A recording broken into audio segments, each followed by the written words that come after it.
What's going on, everybody? Gem Mint here. It's Wednesday, June 16th, and don't worry, I'm going to go through this week's comics as spoiler-free as possible. Before we get started, a couple of quick things. This Friday at 8 p.m. Eastern, we're going to go live with a huge star-studded panel of guests to do a Loki Episode 2 discussion, so make sure that you be there. Then the next day on Saturday at 6 p.m. Eastern, I'm going to be joining Dynamite and Nick Barucci as their co-host for their live claim sale. They're going to be cross-streaming on multiple platforms. I'll put the link in the description so you guys could come through and support Dynamite and just have a good time on the show. And lastly, a quick shout out to our sponsor, cheapgraphicnovels.com, for all your omnibus and collected edition needs. They sell them up to 50% off cover price, immaculate packaging, super fast shipping with great customer service. Mention this channel in the memo at checkout for your first order, and your second order will have free shipping if you're in the US. Make sure you're subscribed to the channel, hit the notification bell so you don't miss one of these videos, and let's jump into this week's reviews. I have 4 image titles that I read digitally, and they were all bangers. Let's start off with Radiant Black by Kyle Higgins, Eduardo Fergado, Marcelo Costa, Natalia Marquez, and Becca Carey. After issue 4 with their big twist ending, I was super excited for issue 5, and it did not disappoint. I'm not going to get into spoilers on last issue or this one. I just want to say that it's getting very Power Ranger-y-ish, especially out the end here. Super flashy, bright color panels here, and an interesting story that kind of just went super realistic. It kind of got out of that safe Angel Grove teenagers that don't really have any consequences or stakes. They're right in the thick of it now, so definitely dug Radiant Black issue 5. Then we're on to the Silver Coin issue 3. This is the anthology series that follows the Silver Coin, but it's different stories and characters in each issue with different creative teams. This one's by Ed Brisson with Michael Walsh. Amazing. I loved it. This one is about a home invasion gone wrong. This girl that comes along with these 2 guys has a conscience. She doesn't really want to hurt the person that's there. I won't get into what happens here, but she ends up coming across this silver coin, and the silver coin does something different to everybody, it seems. This one kind of turns her into this like mindless zombie that's tasked on bringing the coin back to somebody. So I wonder who this character is, who seems to be of some supernatural origin. Anyway, gritty art style, supernatural horror type of story. Great issue. Then we're on to Stillwater with issue 8. This is by Chip Zdarsky, Ramon K. Perez, and Mike Spicer. I felt like issue 7 was a little bland. This one, I really dug it. The main character on the front here, she's the current sheriff, or she was, and it goes into her origins on how she became the sheriff, what led up to those actions, and learning more about like the rules of the city and how they govern it, and how they get away from like not reporting homicides to the state. Stuff like that, very interesting. And the last one from the digital pile is Time Before Time issue 2. This is by Shalvi McConneville, Palmer, O'Halloran, Oatsmain, Aloha. I'm sorry, I'm not familiar with the creative team. I loved issue 1. It was my pick of the week when it came out. Issue 2 isn't my pick of the week. It didn't hit as hard for me. I definitely enjoyed it, though. I mean, it's really jumping around time a lot. Our main character, at the end of the last issue, got transported to an unknown time, and the time machine exploded, so now they're seemingly stranded. Although it does seem like time travelers from all different times kind of are everywhere. So I don't know. They're not really stuck, but that's kind of like where we're going with this. I don't know. It just was a lot of jumping around. It didn't have the emotional connection like issue 1 had with the characters, but I'm still digging this series and looking forward to the next issue. And I don't really have a huge stack this week. I tend to weed out the stuff I don't like, so it's like all bangers here, including BRZRKR issue 3.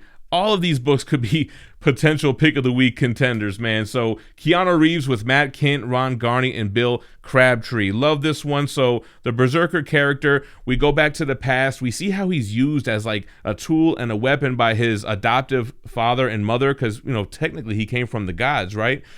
Man, the gore and the violence in here. I'm playing Mortal Kombat 11 on Twitch a lot lately. It feels like brutalities and fatalities on every panel. But I do like the BRZRKR character, the Keanu Reeves character. He's a boy who's matured to a man, and they called it 2 seasons, so I'm guessing 2 years. So in 2 years, he goes from a baby to a full-grown adult, but still has the mind of like a young boy. And he wants to please his family, but he's doing terrible things. They're basically wiping out every village in the surrounding area and beyond. So he's coming to terms with that. Flash forwards to the present, we see where we're at. Not much has changed, it seems like, but I don't want to get too much into spoiler territory. Loved Berserker 3. This almost got pick of the week. Okay, moving over to DC, we have Legends of the Dark Knight issue 2 by Robertson, Clark, and Rodriguez. I heard these were released digitally prior, but I'm just coming around to reading them now. I really liked issue 2. I liked issue 1. I just thought some of the jokes were a little bit, cringe, but this issue was a banger. It really has like a deep narration to it. You have Bruce narrating the situations he's going through, but like describing it so well, like when he blacks out, when he falls through a trap door and he gets captured by the Riddler. Very late 80s, early 90s Batman vibe.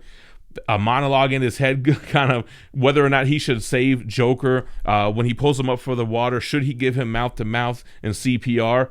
So it was really cool, and we get a new villain at the end here, which was a nice addition as well. I love the art style here, and this issue was solid all the way through. All right, then we're moving over to The Flash with issue 771. This is by Adams, McGuire, Peterson, Pekmeski, and Ateya. So we're still on this Speed Force time-traveling kind of story. But this one really hit, man. This one, we go through a couple of other times. It starts off and it feels like you're reading a Silver Age Legion of Doom comic, which I thought was pretty cool. Wally West inside the Reverse Flash body. And then his interaction with that version of Superman was pretty dope. Then he goes into the future, meets some family members. I don't want to spoil it because it's really, really touching, and it really saved this book. I wasn't really loving this arc so far, but I really like where they went with it at the end. I think the next issue is going to be the last one of this arc, but man, it's coming together. I've been liking this arc more and more with every issue. Moving on over to Nightwing 81. This is by Tom Taylor. He's joined by Rendando and Lucas. What can you say about Nightwing? Pick of the week contender for sure. The artwork is beautiful. It's refreshing. The palette is so soothing, and the story is intriguing. I mean, you have Dick Grayson here now. After he's fighting the Heartless Man who's ripping the hearts out of homeless people. We're picking up with that, but we're leading into new territory with this new Mayor Zuko, the daughter of, is it Tony Zuko, who killed Dick Grayson's parents, that really set the wheels in motion that made him become Robin. Love where they're going with this, and they're still having this Heartless Man storyline involved, really touching on calling on the help of the city here. Excellent issue. All right, then I picked up Supergirl, The Woman of Tomorrow, issue 1 of 8 by Tom King, Everly, and Lopez. I kind of had high hopes for this. I kind of figured, like, if Tom King's doing this Supergirl book, he's got a really interesting story to tell. And I didn't feel like that's what we got here, man. We got old school Camelot vibes in the beginning. Basically, Supergirl off planet, not where she has powers. She's not under a yellow sun. She's somewhere where there's a red sun, getting into a bar fight and telling this story of this woman whose father was killed by this thief and mongrel type of guy. And she's trying to get people to kill him to avenge her father. So that's kind of where we meet up with Supergirl here. So I wasn't really digging it, but the end of the book was really strong, and it really has me intrigued to continue on and reading issue 2. I like where they went with this. I want to see what happens, so you got me. All right, we're going to move on over to Marvel. We have Demon Days. This is Mariko, issue 1 by Peach Momoko. This feels very much like a manga, a colorized manga that has really great artwork. The only complaint about this book is just kind of like, where does it fit in with everything? It's a one-off. If you don't read it, you're not really missing much, but if you have the time, if you have the money, and if you like to read manga, I think it really strengthens that art style with the coloring. It's almost like, think about every manga cover you've seen but that was colorized, but the interiors were black and white. So it's kind of a treat in that sense. The Mariko story, her kind of being raised and trained by Black Widow, Natasha. I don't know if this is supposed to be Wolverine's Mariko, if they just share the same name, but it was enjoyable. I mean, I dug the issue. All right, then we have Alien issue 4. This one is by Philip Kennedy Johnson, Salvador La Roca, and Guru EFX with the In-Hyuk Lee cover. And man, great issue. Again, it feels like the movies, the father that's out in space trying to save his son. He finds him, and it's not looking too good. Great dark art style, gory, cinematic, with a story that builds up upon the aliens mythos, and with a new type of xenomorph here making an appearance at the end. Very interesting, fast pace. I was sweating reading this, and I really dug it. Then on to Heroes Reborn issue 7 by Jason Aaron. He's joined by Aaron Cooter and Dean White. This book is crazy, man. It's crazy, but it's a lot of fun. So We're in an alternate world where the Avengers never were. The Squadron Supreme are the heroes of this world, and kind of like events that happened in the 616 happened here. Their version of the Civil War between Nightwing, who's kind of like a Batman Spider-Man hybrid, and Hyperion. A ton of other nods to other events and other characters in the real Marvel world. The Wonder Woman Power Princess calling everyone together once again because everybody is getting hints that this isn't the real world, or who are the Avengers. Let's go dig up that site where they found a body in the cold. And very interesting stuff with President Phil Coulson here and how he might have played a role in creating this whole thing. Heavy Mephisto stuff going on here, and just super fun, flashy superhero fun. All right, then moving on over to Planet Size X-Men 1. This is by Jerry Dugan, LaRaz, and Garcia. If you feel like all those giant size X-Men books weren't worth it, give this one a chance. I really wanted to give this pick of the week. It was such an epic issue. It makes me feel like what Jonathan Hickman started off doing with Hoxpox and what he's doing now with X-Men 20 and 21. I'm telling you, this Hellfire Gala that everybody scoffed at has major implications on the future of X-Men.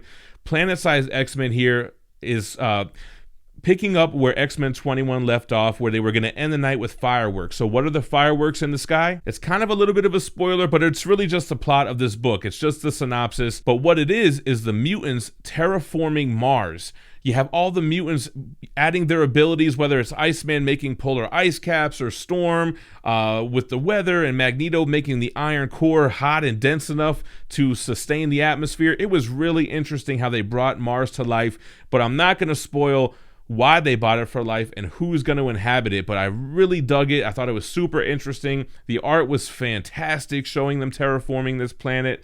Really had nothing to do with the Hellfire Gala. That really wasn't a part of this. They just kind of mentioned the end promised fireworks, and dang, they got some fireworks. All right, guys, on to my pick of the week. By this time, you were probably like, Gem, didn't you pick up Venom 200? Sure as hell did. Donny Cates, joined by Ryan Stegman, J.P. Meyer, Frank Martin. I think it had a bunch of other pencilers as well. Mark Bagley, Ron Lim, Gerardo Sandoval, and more. This is an oversized trade paperback format book that wraps up Donny Cates and Ryan Stegman's run on Venom. And it delivered. He stuck the landing. It was epic. I loved so many things about it. God, Venom, Eddie Brock, kind of semi-spoilers from King in Black 5, but he's the King in Black. He's the new Null. He's the hive mind leader. However, the symbiotes are free, so he's just kind of helping the universe all at one time, and it's taken its toll on Eddie Brock as a person. I'm not going to give a spoiler, but if you read it, you'll know what I'm talking about. Love what they're doing with Dylan. There's two kind of arcs here. The first arc was kind of like the difficult relationship between a father and a teenager with Eddie and Dylan. At the end, though, major changes for Venom moving forward. You guys, this changes everything, and I'm welcoming it. I think it's going to be really good for Venom. Love the Eddie Brock Spider-Man meetup. Donny Cates writes them so real, so realistic, so fluid, and it's like what you would say. It's like what you would say if you were talking to Spider-Man. And that's what I love about Donnie's writing. Eddie kind of has to assure Peter that everything isn't his fault for bringing the symbiote from Battle World, because really, if you've been reading Venom, the symbiotes have been here for thousands of years, through Vietnam, with Kree soldiers, and so on. And we finally get back to what the hell happened to Reed Richards, the Maker. Man, I can't wait to see what happens with this. I don't know if this story is going to be followed along in some type of Ultimate Universe storyline. Is Donny Cates going to be writing it? But I love how they wrap that up. But it's still, kind of lingering so they can do some more stuff with it. I've always been saying ever since that issue, like, where the hell is Reed Richards? And I thought the Ultimate Universe was destroyed with Secret Wars. Well, it ain't, and they address it in this book. Loved it, of course, with all these talented artists, pencilers, colorists. It was a great issue, and it was easily my pick of the week. There we have it, guys. What a great week for comics. So many pick of the week contenders, but man, Venom 200 had to take the cake. Let me know what your favorites were in the comments down below. Like I said, this Friday night, 8 p.m. Eastern, I'm going live on this channel to discuss Loki Episode 2 with a huge guest panel. A lot of different guests that you didn't see last week, and it's going to be equally as epic. Then Saturday morning, I'm dropping deciding the top 10 favorite comics of the week, along with my co-host Rockin' Robbie Billups. And that evening at 6 p.m. Eastern, I'm going to be doing the live claim sale with Dynamite Entertainment and Nick Barucci. So that's what's coming up, guys. As always, I appreciate you watching, but don't go anywhere. Make sure to check out the top 10 comics from last week with Rockin' Robbie. Check out my new comic book day reviews from last week as well if you missed it, and stay minty fresh. Peace.